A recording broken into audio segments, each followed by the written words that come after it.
শুভ বিকাল সকলকে। বিকালে চলে এসেছি একটু ছাদে। তো তোমরা কেমন আছো কমেন্ট করে জানিও। আমি বেশ ভালোই আছি।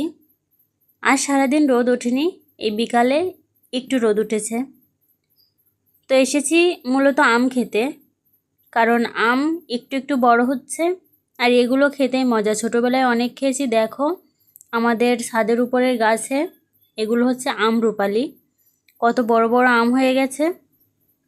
তো চলো একটা আম পাড়ি।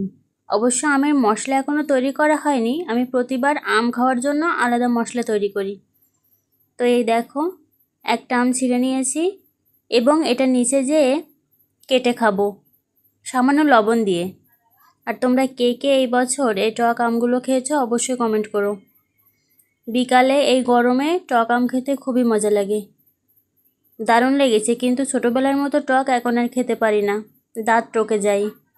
ছোটোবেলায় কোনো কিছুই সীমাবদ্ধতা ছিল না। ভালো থেকো সবাই।